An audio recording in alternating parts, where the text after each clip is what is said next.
Ouais, losako bandeko na ngai bana ya mama Congo. Donc nazali tellement impressionné et puis je suis choqué aussi. Il y a vraiment la réalité où ils ont les kanamboka na biso niveau nini oyo population na biso azo poussa makanisi na ye na je sais pas ce qui n'a pas bengango escroquerie ce qui n'a zo benga na ko bengango nini. Voilà, nazana bambisi oyo batindelinga basombi euti Congo et mbisi wana ye lelo naza tellement na plaisir ya kolamba yango na bimisi yango na tchaki yango na mai bomona ba misusu eza awa na tchaka na mai pona lamba yango na bandi ko préparer boko mona naza ko préparer pona lamba yango et à ma grande surprise première partie ya mbisi oyo na bimisi bota leloko eza na kati bota la niveau ya population na biso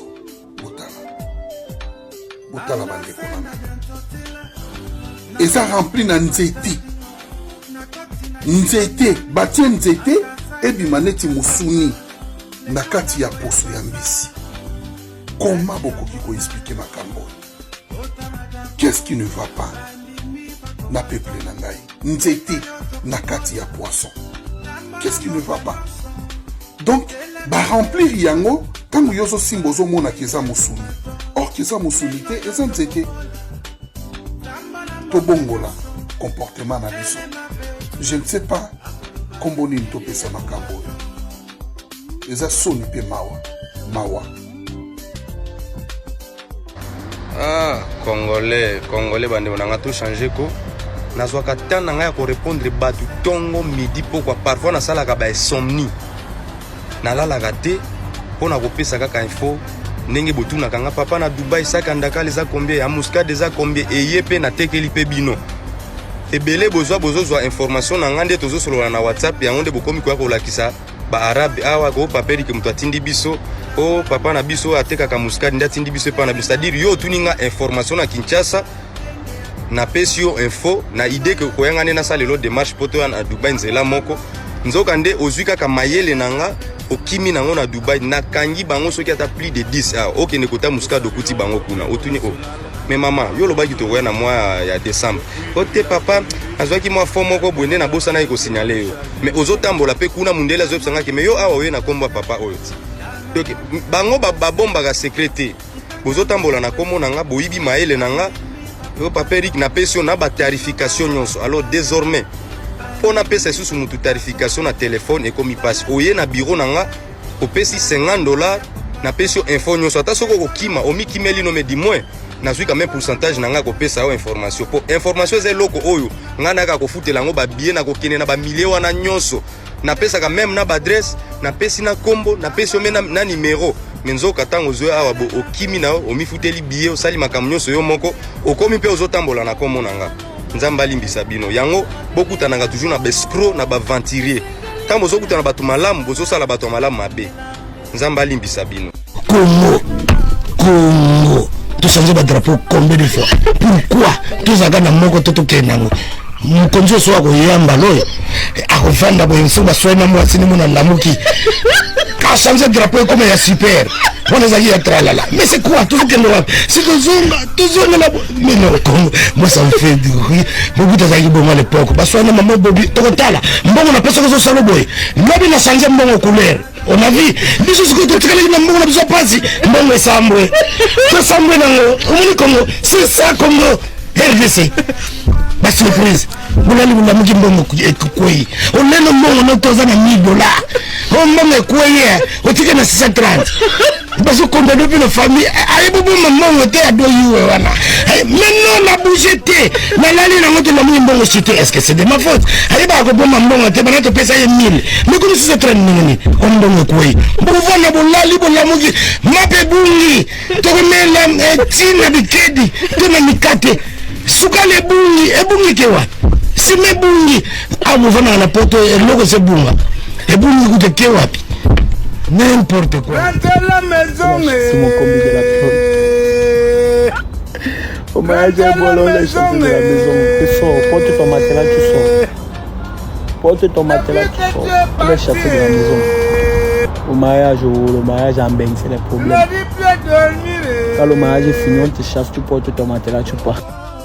Le départ des membres de la famille pour l'Occident est dans la plupart des cas un moment festif. Parce qu'on se dit toujours que cette personne aura réussi.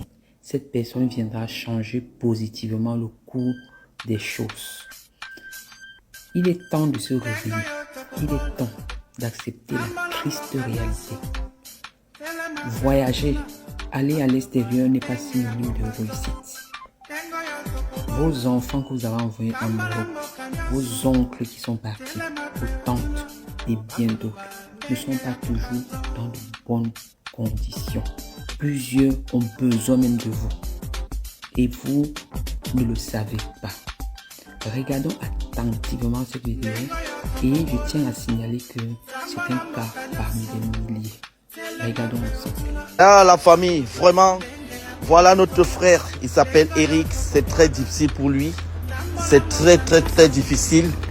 Il s'en va prendre une petite douche, il vous demande de l'aide, donc voilà la famille, c'est pas facile pour lui. Aidez-le, c'est pas que c'est monsieur qui a perdu la tête, il n'a pas perdu la tête, hein. Il n'est pas, voilà, il réfléchit, bon, voilà, vous voulez que je vous dise quoi? Donc,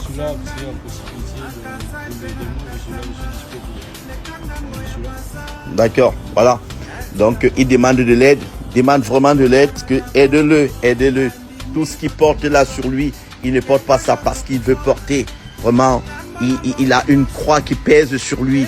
Il n'a pas à manger, il n'a pas de logement, il n'a pas de papier. Il vient de la République démocratique du Congo. Bon, c'est pas parce qu'il est congolais que peut-être une autre nation ne peut pas l'aider ou d'autres ressortissants des autres nations ne l'aident pas, ne l'apportent pas de l'aide. Donc franchement, si on peut l'apporter une aide, que ce soit financière, que ce soit logistique, hébergement et autres, n'hésitons pas. Merci. À très bientôt. Partagez massivement cette vidéo. S'il vous plaît, c'est pas une moquerie. Il est dans une situation où il a besoin de nous. Il a besoin de l'aide. À très bientôt. Merci.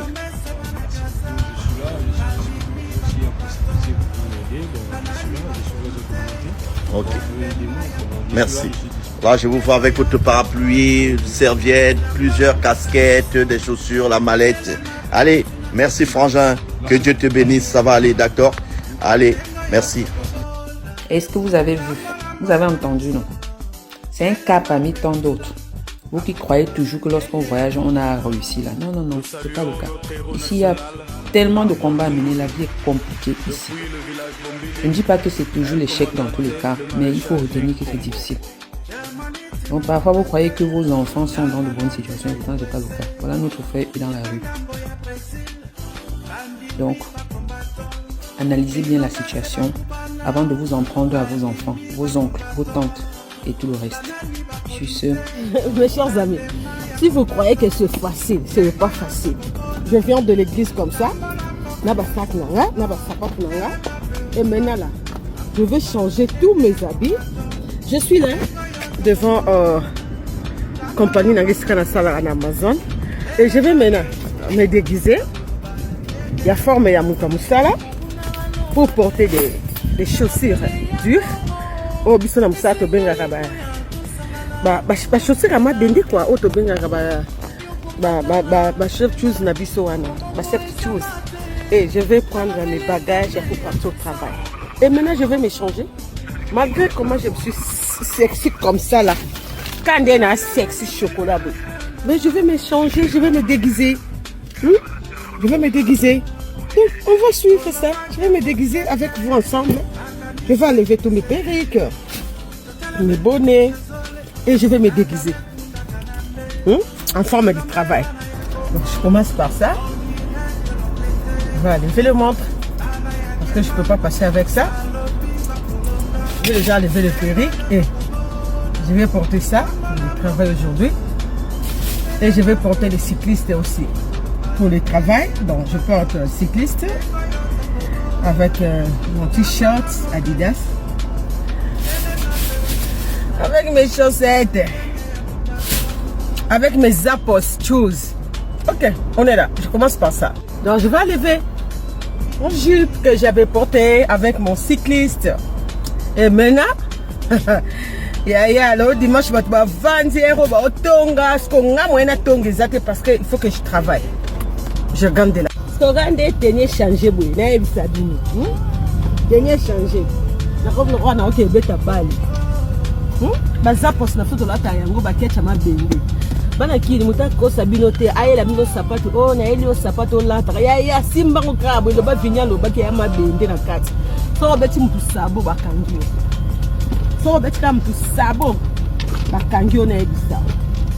Kande na bimi na ngalo kwa jogo boy na okay beta bale. Sigo yo yebisa ngani kande na zabo. Moi ça mtu. Ya. Quand tu vas venir, tu vas te faire quelque chose à bende. On a là tu bois. Yo mtu mo vendre au seranga na pe sombo.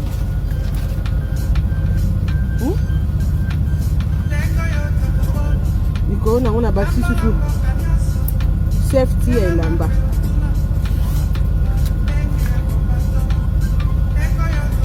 Ngayo na ukimsa. Kote yo sa tuna zena. Autant yo sote qui neuf sabi so sabi so to kota msala ya so moni amoko senga mbongo ba yo so zelaka oza mutema duku te pour yo zanga mutu la mombe memana on fa bilamba mbula encore le lombule ya makasi il faut me bilamba mbula ça dit loko momba mutu ke memaka ba pantalon mbula pour senga mboko ba yebiso patienter zela ko tiam nokote so ba bi zela patienter c'est que ba pesoka so na ça la ba vidéo boza pour bo sekete pour bo comprendre que so ko moni oza ndeko no osengi eloko a yebiso amino ma chérie patienter zela il faut ko patienter ko za mtema duku donc alingi achaonde na kata programme na bo mona ndeto lata bo mona ndeto zala donc c'est ça yeah. Là, en passant, je salue ma copine. Ciao, sorcière! Yeah. Donc, c'est ça. Oh, mon ça, c'est payé, ça là. Surtout, si on à l'aéroport. Dans le système, il y a chapeau. Chapeau, on l'a pesé à safety. Il faut des années, il faut protéger, on a tout. Donc, on est obligé. Il y a un chapeau, on tient l'eau, on a 4. Ce qu'on y a, c'est on a fait plaquer les mandias à wapi. On a ça la beauté, on a ma casse wapi. Donc, hein? Comment le chapeau là? Attends, tout le temps, il y a un avion, parce que a bien protégé. Donc, bien protégé, Simbi et Kendarabo. Naïf Sabino. Et Kendarabo. Appelle-moi Kotaki, et on a Kendarabo. Donc, c'est ça. Est-ce que je prends mon bagage pour vous dire comment je m'habille?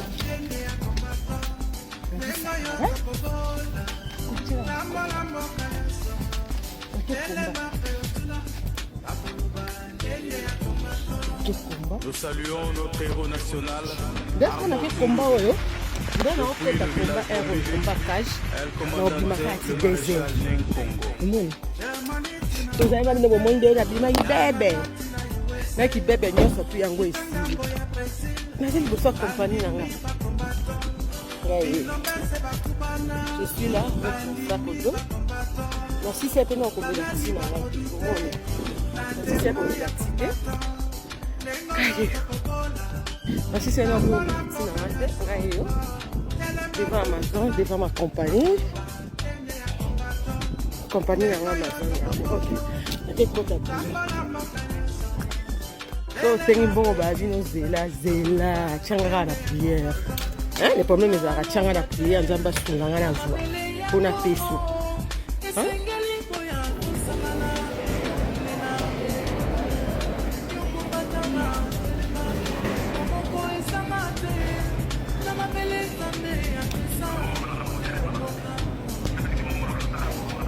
Je me déguise. Bisous là-bas. Moi ça les bala, côté kimbisi, moi ça les suki, moi ça les poulet mayo, moi ça les shawarma. Dès qu'on a eu ça bien donc. Et sopi na on va dire.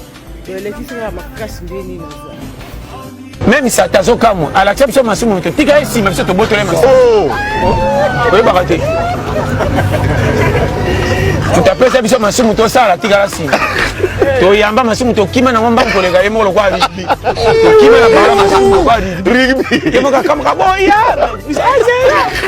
tokima nango tolotya bi po makamini esama meme na mboko eza kokama Vraiment, c'est vrai. même ni felo avant moto epela bando kombaka lipe oza boziki mpe batuna lotula nani kokomba loka bawese lelo groupe banani oyo bozosika me bokomba bolela me bokomba tolela me na propre même liboma azaka na désordre me apona makambo mosusu mama kongo ebeli liboma kongo mpenza simbakisi bisika misato oyo etungisi ye nyonso to na difficulté moko difficulté ya kongo ezaka ndambu to ta na difficulté mpenza ekoka to batonga difficulté okoka kifunda obadi akufa oyambandaka ezaka na antene se eza na antene se mpe place esilaki batongisi awa de pasi ya kongo pene kuna kwa mbali naolobela yo tozovivre na bacontretemps omonaki pasi eza makasi na bana basi ode bafana na ndako bango kotambwisaka biloko moko bazopesaka bango ozomonaka te batambwisaka mafuta batambwisaka bapareil bana basi oyebiso natali bonde mpasi nalelaka or na bapays nyonso mwasi abima lokola fleur